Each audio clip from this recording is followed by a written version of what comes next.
Segundo Reis 22, versos de 1 a 7. Vamos ler só esses 7 primeiros versículos. Diz assim a palavra do Senhor. Tinha Josias 8 anos de idade quando começou a reinar e reinou 31 anos em Jerusalém. E era o nome de sua mãe, Gedida, filha de Adaías, de Boscate. E fez o que era reto aos olhos do Senhor e andou em todo o caminho de Davi seu pai, e não se apartou dele nem para a direita nem para a esquerda. Sucedeu que, no ano 18º do rei Josias, o rei mandou o escrivão Safã, filho de Azalias, filho de Mesulão, à casa do Senhor, dizendo: sobe a Ilquias, o sumo sacerdote, para que tome o dinheiro que se trouxe à casa do Senhor, o qual os guardas do umbral da porta ajuntaram do povo, e que se o deem na mão dos que têm o cargo da obra e estão encarregados da casa do Senhor, para que se deem àqueles que fazem a obra que há na casa do Senhor, para repararem as fendas da casa, aos carpinteiros, aos edificadores, aos pedreiros, e para comprar madeira e pedras lavradas para repararem a casa. Porém, não se pediu conta do dinheiro que se lhes entregara nas suas mãos, porquanto procederam com fidelidade. O desafio nessa noite é fidelidade. Bem no finzinho do versículo 7, trata sobre esse assunto. Estamos vivendo aqui no Brasil e em todo o mundo tempos difíceis, tempos de grande infidelidade por parte das pessoas. Vemos infidelidade no compromisso que as pessoas assumem e não honram. Pessoas são designadas por nós para realizarem algumas atividades e elas não cumprem. Governantes, por exemplo. Os governos, a corrupção que existe no governo. O governante, ele pede o voto para o povo e o povo vota concedendo a ele a autoridade de representá-lo e defender aquilo que seja de bom para o povo. Isso é o governante que deve fazer um governante fiel. Mas nós vemos tudo ao contrário. O que foi a Lava Jato? O que foi encontrado com a Lava Jato? Quanta corrupção se tirou debaixo do tapete?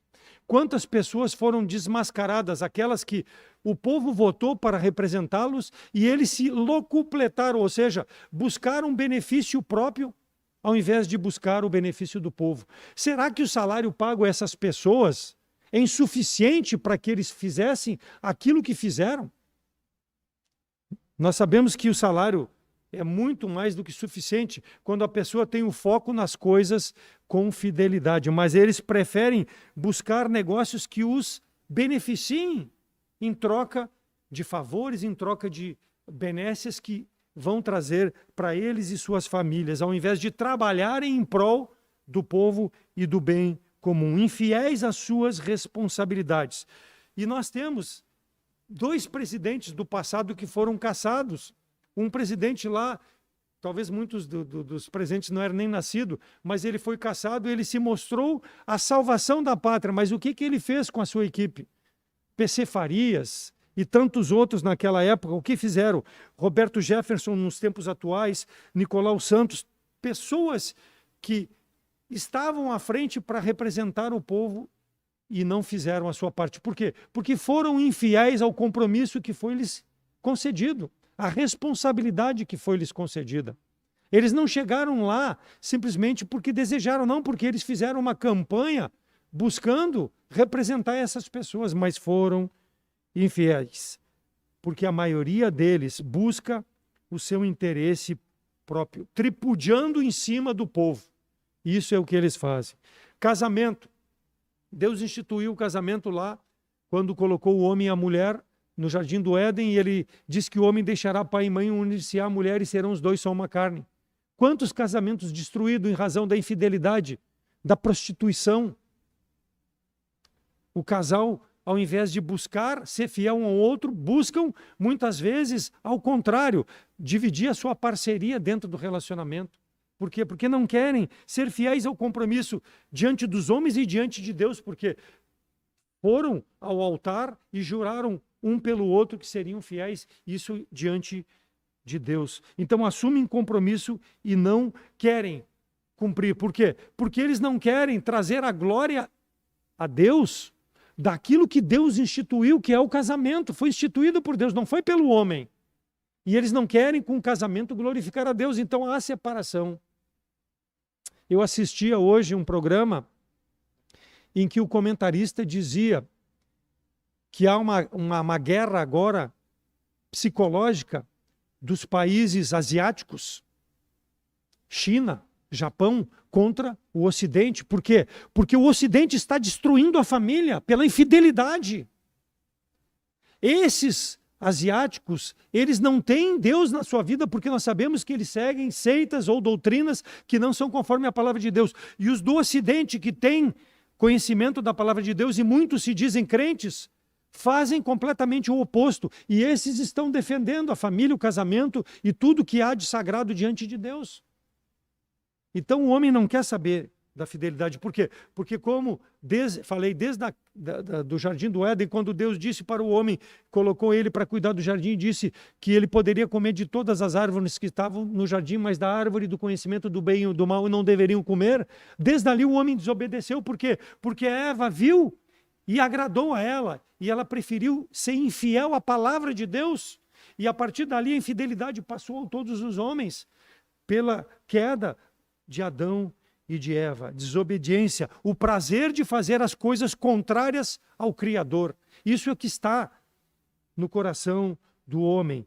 O homem tem uma disposição contrária à palavra de Deus. Aí a pergunta que se faz necessária: o que leva o homem a fazer isso? É a perversidade do coração.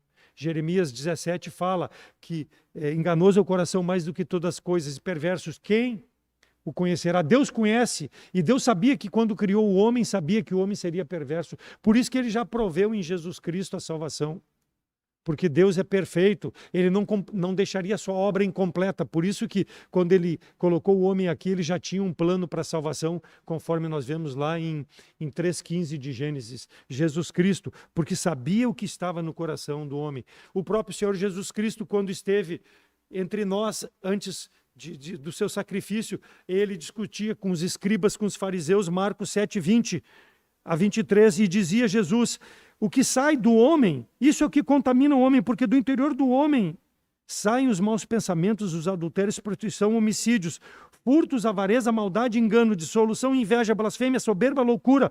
Tudo isso procede de dentro do homem e contamina o homem e seu relacionamento com o homem e com Deus, por causa da perversidade do coração.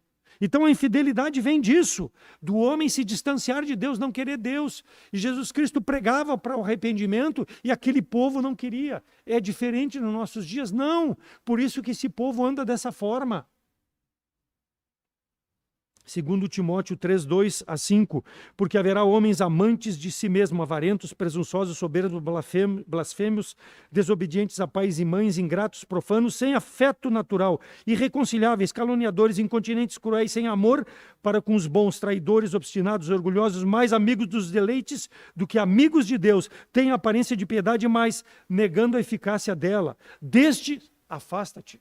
Paulo falando a Timóteo. Porque Paulo sabia, ele sofria também esse tipo de consequência no relacionamento com as pessoas. Amantes de si mesmo, porque tem um coração voltado, propenso para o mal.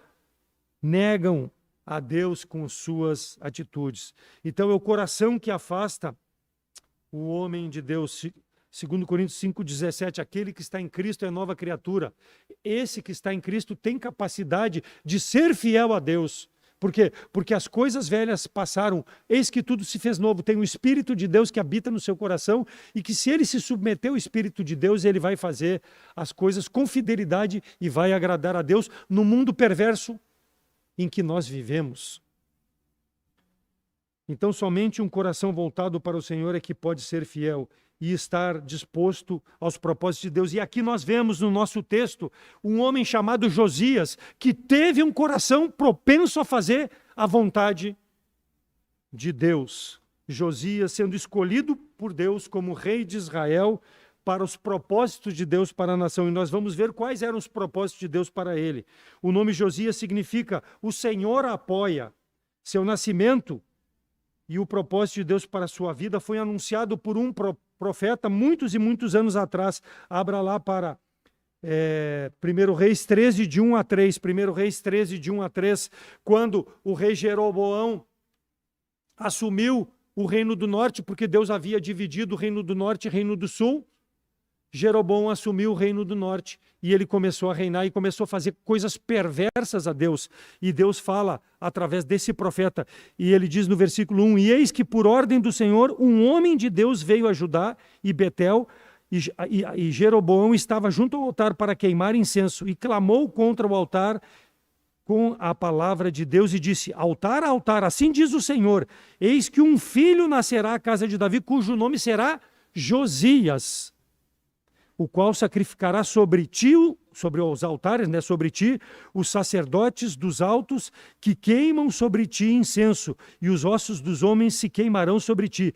E deu naquele mesmo dia um sinal dizendo, este é o sinal que o Senhor falou, eis que o altar se fenderá e a cinza nele se derramará. O irmão pode ler depois todo o capítulo. Aconteceu aquilo que o homem de Deus falou, rachou o altar, a cinza correu, e o rei Jeroboão viu o poder de Deus sendo manifesto ali, mas ele endureceu o coração dele. Por quê? Porque ele era infiel. Mas Deus disse, vou levantar um servo fiel, e isso ele está falando 320 anos atrás, antes do nascimento aqui em 22, segundo Reis 22. Então, Deus, através do profeta, disse, vai vir um homem fiel que vai fazer a minha vontade. Tu não vai fazer, Jeroboão, eu te dei o reino, mas tu não quer fazer a minha vontade, está queimando altos a deuses estranhos, mas vai levantar um homem fiel. E esse homem é Josias, anunciado aqui no capítulo 22 como o rei de Israel. E é isso que nós encontramos nele, fidelidade, irmãos. Porque Deus o separou para isso. Ah, mas isso aqui é calvinismo? Não, já falei várias vezes sobre isso. Não é calvinismo. Porque Deus já estava aqui no capítulo 22, 320 anos depois, sabendo o que aconteceria. E ele profetizou lá atrás que Josias nasceria. Porque Deus é soberano, ele não é pego de surpresa por ninguém. Então ele falou, vai vir um homem que vai fazer a minha vontade. E o versículo 2 diz que Josias, no capítulo 22, andou nos caminhos do Senhor. Por quê? Porque ele tinha um coração reto, um propósito reto de fazer aquilo que agradava a Deus. Não só porque Deus disse que seria ele, não, porque Deus sabia que ele seria fiel à palavra do Senhor. Versículo 1 diz que Josias tinha 8 anos, mas para aí 8 anos é uma criança. Mas com certeza Deus permitiu que Josias fosse cercado de homens fiéis que pudessem ensiná-lo a servir ao Senhor conforme o Senhor desejava. Deus separou pessoas, e nós vamos ver as pessoas que ele usou para que Josias pudesse andar nos caminhos do Senhor, não se desviar nem para a direita e nem para a esquerda. Ele teve orientadores, conselheiros, e assim, irmãos, nós temos. Sofonias foi um dos conselheiros dele. Por quê? Porque ele era preocupado que Israel fizesse a justiça. Nós sabemos que o povo de Israel abandonou Deus, e o reino do norte abandonou muito mais, só teve reis perversos. E Josias, para mim, depois de Davi, é o rei preferido, porque não tem nada contra ele, mesmo que ele tenha, lá na morte dele, lá no final do livro, fala que ele quis fazer do seu jeito e quis lutar. A guerra que Deus disse que não era contra Neco, que se levantou contra Israel, e Neco disse, se desvia de mim, mas ele guerreou. Foi o único, talvez, deslize dele, mas ele estava defendendo o povo de Deus. Para mim, é um dos reis exemplos para a minha vida, de uma vida de fidelidade a Deus. Por quê? Porque ele buscou o Senhor desde a sua infância. Desde a sua juventude, teve orientadores que fizeram. Segundo Crônicas 34, 2. E fez Josias o que era reto aos olhos do Senhor, andou nos caminhos de Davi, seu pai, sem se desviar nem para a esquerda, nem para a direita. Meu coração, Senhor, vai ser teu. Eu coloco diante do altar e eu quero que tu faça a tua vontade na minha vida. Foi assim, não está escrito, mas foi assim que ele agiu. É o que eu depreendo da palavra de Deus, porque ele desejou ser fiel. E quando nós queremos ser fiéis, nós vamos ter essa atitude, irmãos, de depender de Deus no mundo mau que nós vivemos. Versículos de 4 a 13 do capítulo 22, Josias foi fiel, ele escolheu homens fiéis, diz ali no versículo 4, ele escolheu ao Ilquias, sobe a Ilquias, o sumo sacerdote. Ele escolheu um homem fiel para ajudá-lo. O sumo sacerdote, ele encontrou o livro da lei, o Pentateuco, ou parte do livro da lei. Por quê? Porque o livro da lei devia estar sempre do lado da arca. Como a arca se perdeu, o livro se perdeu, mas alguém achou e trouxe ao sacerdote Ilquias, e ele foi apresentado ao sacerdote, e o sacerdote trouxe ao rei o livro da lei, a aliança de Deus com o povo do Senhor. Deve ter sido uma bênção na vida desse homem quando ele viu a palavra de Deus, aquilo que ele tinha. Nós hoje, irmãos, temos a bênção, a palavra completa, e nós desprezamos.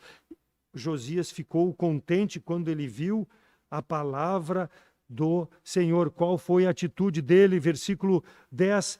Também Safã, escrivão, fez saber ao rei, dizendo: o sacerdote Ilquias me deu o livro. E Safã deu ao rei, e o rei leu diante do rei. E sucedeu, versículo 11, que ouvindo o rei as palavras da lei, rasgou as suas vestes. Por quê? Porque ele sabia a apostasia que aquele povo vivia e sabia, através da palavra de Deus, como deveria viver. Então ele rasgou em humilhação as suas vestes, mostrando diante de Deus que Deus precisava ter misericórdia dele e daquele povo que não caminhava nos caminhos do Senhor. Então ele mostrou arrependimento, versículo 13, e olha a atitude de um homem arrependido. Ide e consultai o Senhor por mim e por esse povo de Judá, acerca das palavras desse livro que se achou, porque grande é o furor do Senhor que se acendeu contra nós, porque nossos pais não deram ouvidos às palavras deste livro, para fazerem conforme tudo quanto acerca de nós está escrito. Meus pais não deram, mas eu quero dar. E quem eram os pais desse homem?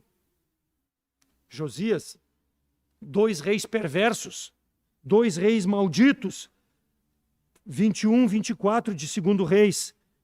Um deles, o pai dele era Amon, que era filho de Manassés, que foi um dos maiores idólatras sobre o povo de Judá.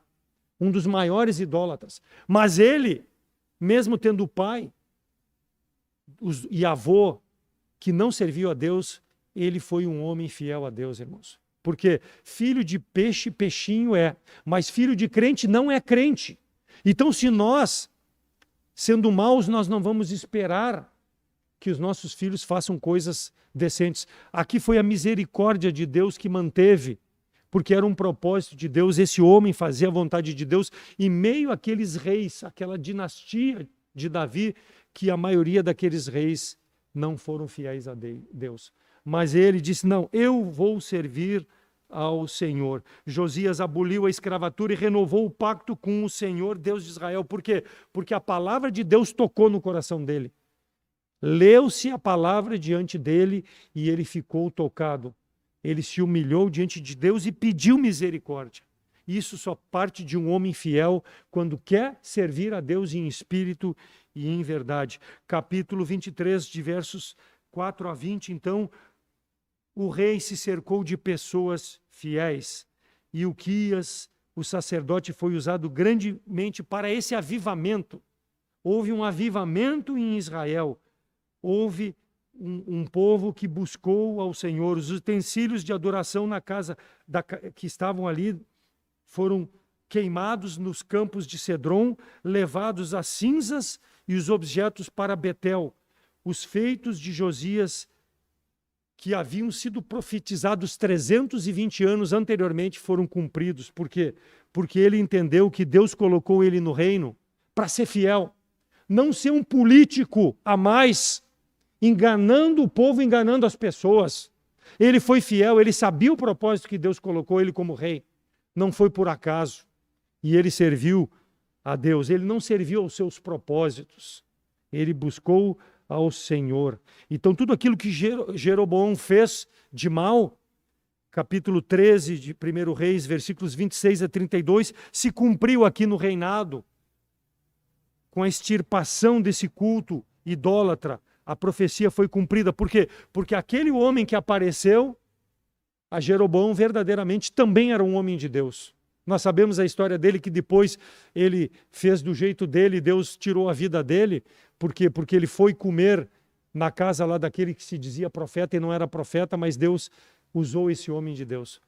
Que não aconteça com as nossas vidas, irmãos, pela nossa infidelidade, como aquele profeta acabou sendo infiel e perdeu a vida, porque os animais, o urso, matou ele, né? E ele ficou perecendo no meio do caminho. Serviu de opróbrio para as pessoas verem que ele foi infiel. Parte da vida dele cumpriu a palavra de Deus, mas parte não.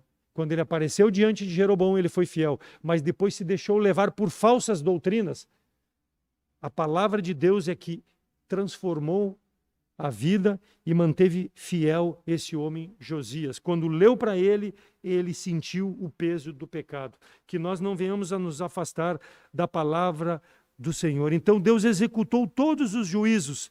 Versículos 2 e 3 do capítulo 23. O rei subiu à casa do Senhor e com ele todos os homens de Judá, todos os moradores de Jerusalém, os sacerdotes, os profetas, todo o povo, desde o menor até o maior, e leu aos ouvidos deles todas as palavras do livro da aliança que se achou na casa do Senhor. E o rei se pôs em pé junto à coluna e fez aliança perante o Senhor para seguirem o Senhor e guardarem os seus mandamentos, os seus testemunhos, os seus estatutos com todo o coração e com toda a sua alma, confirmando as palavras dessa aliança que estavam escritas naquele livro. E todo o povo apoiou a aliança. Então, durante o reinado dele, ele foi um exemplo para o povo ser fiel.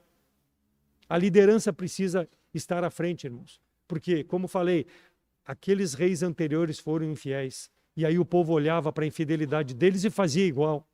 Manassés, Amon e todos aqueles outros reis. Mas Josias não, ele foi um exemplo, ele foi o primeiro a chegar em frente do povo e mostrar ao povo, é assim que Deus quer que nós façamos. Porque eu quero ser fiel e eu quero uma nação fiel. Deus me colocou aqui para ser líder de uma nação que glorifique a Deus. E a igreja é assim, irmãos. Ela precisa, pela fidelidade de cada membro do seu quadro de membresia, a fidelidade, para que Deus possa receber a glória devida, não nós pessoalmente, mas Deus ser honrado e glorificado. Seja um exemplo, faça conforme eu estou dizendo, porque eu faço. Eu digo e faço. É o que o rei falou.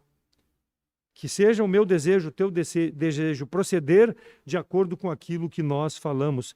Versículo 25 do capítulo 23. E antes dele não houve rei semelhante que se convertesse ao Senhor com todo o seu coração, com toda a sua alma e com todas as suas forças, conforme a lei de Moisés. E depois dele não se levantou tal. Porque nós sabemos que depois dele, os filhos dele, ele foi fiel. Os filhos não foram até que Judá foi levada para o cativeiro.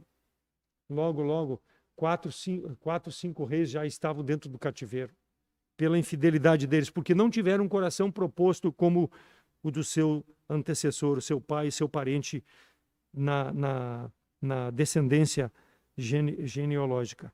Então, esse rei, ele deu o exemplo. E aí, voltando lá para o versículo 3 a 7 do capítulo 22, diz assim: sucedeu que no ano 18º, o rei Josias, o rei mandou Safã, filho de Azalias, filho de Mesulão, à casa do Senhor, dizendo: sobe a Euquias, o sumo sacerdote, para que tome o dinheiro que se trouxe à casa do Senhor, o qual os guardas do umbral da porta juntaram, e que deem na mão dos que têm cargo e a obra, encarregados da casa do Senhor, para que se deem àqueles que fazem a obra do Senhor para repararem as fendas, aos carpinteiros, aos edificadores, aos pedreiros, para comprarem madeira lavradas para repararem. E aqui o versículo que deve ser um desafio para as nossas vidas, irmãos. Porém, não se pediu conta do dinheiro que se entregou a eles nas mãos, porque procediam com fidelidade. Procediam com fidelidade. Então, além dele se cercar do sacerdote fiel, ele ser fiel, ele se cercou de pessoas que tinham o mesmo comportamento de fidelidade para reconstruir a casa do Senhor, reparar tudo aquilo que foi destruído pelos reis anteriores. Ele teve como característica marcante da sua vida. Qual a característica da tua vida? É a fidelidade? Tem andado nos propósitos do nosso Senhor e Salvador Jesus Cristo, o exemplo dele na sua palavra? Tem andado dessa forma? De sorte que haja em nós o mesmo sentimento que houve em Jesus Cristo, que sendo em forma de Deus não teve por usurpação ser igual a Deus, mas aniquilou-se a si mesmo, tomando a forma de servo, fazendo semelhante a homens, achando na forma de homem, humilhou-se a si mesmo, sendo obediente até a morte e morte de cruz. Filipenses 2, 5-8. Nós temos o exemplo para ser fiéis, irmãos. Por que eu estou falando isso? Porque nós aqui na igreja temos cargos de confiança. Eu sou vice-presidente, fui vice-presidente em 2023. Os irmãos confiaram a mim a responsabilidade para 2024. Nós temos homens que são tesoureiros, vice-tesoureiros, temos diáconos, temos secretárias. Todos esses cargos precisam de fidelidade, porque eles estão à frente do trabalho. E eles precisam demonstrar com as suas vidas a fidelidade de servir a Deus, para que aqueles que estão olhando para as nossas vidas possam ver, realmente esse homem é um homem fiel. Ele não está buscando o seu próprio interesse, ele não está procurando se loculupletar como um político desses, dizendo uma coisa, fazendo outra. Então, nós precisamos ter esse sentimento, e só a palavra de Deus nos mostra. Então, aqui está uma equipe cercada. Nós temos pastor fiel, nós temos irmãos fiéis. Então, honre esses irmãos, honre a direção através do pastorado. Olhe para ele e faça conforme ele tem feito, porque nós precisamos demonstrar fidelidade. E tu, como membro da igreja, seja fiel também. Por quê? Porque os teus filhos, os teus vizinhos, teus parentes estão olhando para como tu está se conduzindo. Se aquilo que tu tem dito é verdade com os teus atos. Não perca de vista. Então, não só no cargo de direção, mas também no trabalho. E aqui nós temos os carpinteiros, edificadores, pedreiros, o pessoal braçal trabalhando com fidelidade. E se entregava nas mãos dele valores e não se pedia conta. Será que pode entregar na minha mão um valor e deixar eu administrar de forma que Deus receba a glória sem pedir conta para mim? Será que o irmão pode dizer a mesma coisa? Deve ser o nosso desejo, irmãos. Agradeça então a Deus porque nos salvou e que nos deu a comunhão com os irmãos. E nesse relacionamento mútuo que nós possamos ter essa confiança, essa fidelidade uns aos outros, porque nós somos fiéis em primeiro lugar ao nosso Salvador, para servirmos na igreja que Ele nos coloca até o dia que Ele venha nos levar desse mundo. Pode ser ainda nesse ano de 2023, quem sabe se não for agora em 2024, mas quando Ele vier nos buscar, com as nossas limitações, com as nossas dificuldades, com o nosso colocar à disposição que nós possamos fazer o melhor para o nosso Senhor, porque eu quero ser fiel, Senhor. Eu quero ser fiel à Tua obra. Faça um voto com Deus, então, se está terminando esse ano infiel, para que em 2024, tu, irmão, eu, irmão, possamos nós juntos sermos fiéis, fazendo a obra do Senhor. Porque nós temos exemplos na palavra de Deus, pessoas que foram bem-sucedidas. Esse homem não se desviou em momento algum da sua vida de servir a Deus. Porque ele sabia o compromisso que ele tinha para com o povo do Senhor e principalmente para com o Senhor. O desafio é, dependa de Deus, dependa da orientação do Espírito de Deus, da palavra de Deus para te corrigir naquilo que é necessário, para ter uma vida de fidelidade, para que as pessoas que não são salvas, que estão no nosso relacionamento, possam olhar que vale a pena servir um Deus num mundo corrupto, num mundo que jaz no maligno, mas que aquele que quer fazer a vontade de Deus pode prosperar, pode perseverar e honrar e glorificar a Deus. Bem está, servo bom e fiel, sobre o pouco foste fiel, sobre o muito te colocarei. Entra no meu gozo. Que seja o nosso desejo, que quando o Senhor nos buscar, nós sejamos encontrados fiéis. Amém?